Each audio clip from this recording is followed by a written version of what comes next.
গাইবান্ধায় ছাত্র শিবিরের জন্য তাকে খুন করা হয়েছে জবাই করে, দিনে দুপুরে, তার কোনো বিচার হয় না, তাকে আসামি ধরা পড়ে না। ধর্ষণ হয়েছে 100, যার মধ্যে রামিসার মতো নাবালিকা মেয়েছে 39 জন। মাননীয় স্পিকার, আমাদের সার্বভৌমত্বের উপর শকুনের দৃষ্টি পড়েছে। জনগণের আশা হচ্ছে গণভোটের আলোকে ভোট বিজয়ী হয়েছে 70%, এজন্য সংস্কার হবে। সংস্কার না হয়ে বলা হচ্ছে যে আমরা গণভোটের রায় মানতে বাধ্য নই। মাননীয় স্পিকার, বাজেটকে অনেকেই উচ্চাভিলাষী বলেছেন।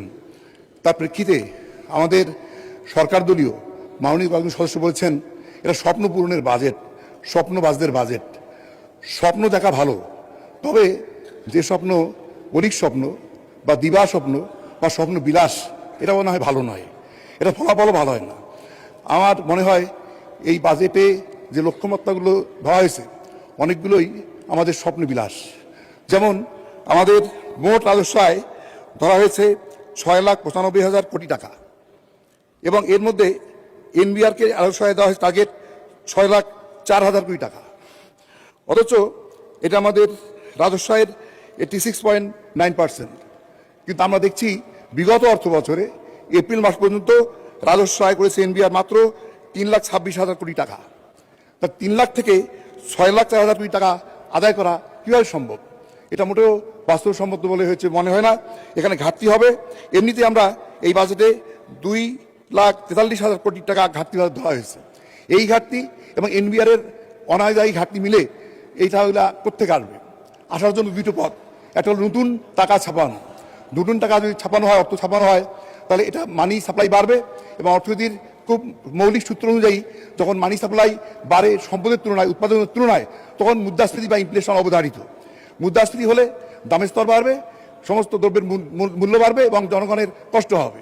মাননীয় স্পিকার, তাই এই বাজেট এটা এই লক্ষ্যটা টার্গেটটা অবাস্তব হয়েছে বলে আমি মনে করি। আমাদের সক্ষমতা কম। আমাদের বাজেটের জন্য অনুকূল পরিবেশ দরকার মাননীয় স্পিকার, কিন্তু আমাদের সমাজে কি দেখছি আমরা? গতকালকেও নারায়ণগঞ্জে একজন এমপির পুত্র ধরা পড়ছে এই চাঁদাবাজি করতে গিয়ে। আমাদের 100 দিনে 150 খুন হয়েছে মাননীয় স্পিকার। পরশু দিনও গাইবান্ধায় ছাত্র শিবিরের জন্য তাকে খুন করা হয়েছে জবাই করে, দিনে দুপুরে, তার কোনো বিচার হয় না, তাকে আসামি ধরা পড়ে না। ধর্ষণ হয়েছে 100, যার মধ্যে রামিসার মতো নাবালিকা মেয়েছে 39 জন। মাননীয় স্পিকার, এই যদি হয় মাদকের অবস্থা, খুন ধর্ষণ চলে, আইন শৃঙ্খলা পরিস্থিতি অবনতি হয়, তাহলে এই বাজেট কোনোভাবেই বাস্তবায়ন করা সম্ভব হবে না। মাননীয় স্পিকার, আমাদের সার্বভৌমত্বের উপর শকুনের দৃষ্টি পড়েছে। আজকে আধিপত্যবাদী শক্তির পক্ষ থেকে আজকে দম্ভ করা হচ্ছে, বাংলাদেশ দখল করা হবে, রংপুর দখল করা হবে, ফেনী দিয়ে চট্টগ্রাম দখল করা হবে এবং তারা দখল করে এটা নাকি তাদের অন্তর্ভুক্ত করবে। এই হুমকির মুখে আমি মনে করি আমাদের প্রতিরক্ষা বাজেট 3.8% রাখা হয়েছে, এটা যথেষ্ট নয়। আমি মনে করি এটা 4.5% হওয়া উচিত। তাহলে প্রতিরক্ষার সামর্থ্য যদি আমার পছিয়ে দিতে হয়, তাহলে আধিপত্যবাদী চোখ রাঙানি আমাদের দিকে তাকাবে না। আমরা আধিপত্যবাদী শক্তি প্রভাব করি না। আমি মনে করি সরকারের ব্যাপারে দৃঢ় অবস্থান নেওয়া দরকার, এ ব্যাপারে তাদের হুমকির ব্যাপারে তীব্র প্রতিবাদ এবং নিন্দা করা দরকার, যেটা আমরা দেখছি মাননীয় স্পিকার। আমরা মনে করি যে এই বাজেট যে বাস্তবায়ন হবে তার মধ্যে প্রধান একটা অন্তরায় রয়েছে। মাননীয় স্পিকার, আপনি জানেন যে আমরা 12 ফেব্রুয়ারি 2টি ভোট আমরা দিয়েছিল জনগণ।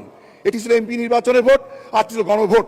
গণভোটের রায় সংস্কার প্রস্তাব এখনো মানা হয় নাই, বরং আমরা জনগণের আশা হচ্ছে গণভোটের আলোকে ভোট বিজয়ী হয়েছে 70%, এজন্য সংস্কার হবে। সংস্কার না হয়ে বলা হচ্ছে যে আমরা গণভোটের রায় মানতে বাধ্য নই। কাজেই এই কথা শোনার পর যা গণভোটের রায় দিয়েছে হাই পক্ষে, তারা যদি একটা মানবিক বাংলাদেশ গড়ার জন্য, ইনসাফের বাংলাদেশ গড়ার জন্য, ফেসিবাদ মুক্ত বাংলাদেশ গড়ার জন্য যদি তা আন্দোলনের নামে তার যে পরিস্থিতি কী হবে, তখন কি বাজেট মানার মতো বাস্তবায়ন পরিবেশ থাকবে?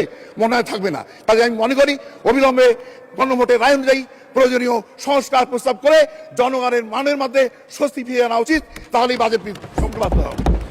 মাননীয় স্পিকার, আমি মনে করি এই যে বাজেট যেটা প্রস্তাব করা হয়েছে এটার বৈষম্যের দলিল, এটা বৈষম্যের দলিল, ডিসপ্যারিটির দলিল, রিজনাল ডিসপ্যারিটি। এই বাজেটে উত্তরাঞ্চলকে রংপুর বিভাগে অস্বীকার করা হয়েছে। মাননীয় স্পিকার, রংপুর বিভাগ এই বাংলাদেশে 25% কৃষি। ধন্যবাদ মাননীয় সদস্য, আপনার সময় এক মিনিট, পরবর্তী 1 মিনিটে সাম আপ করেন।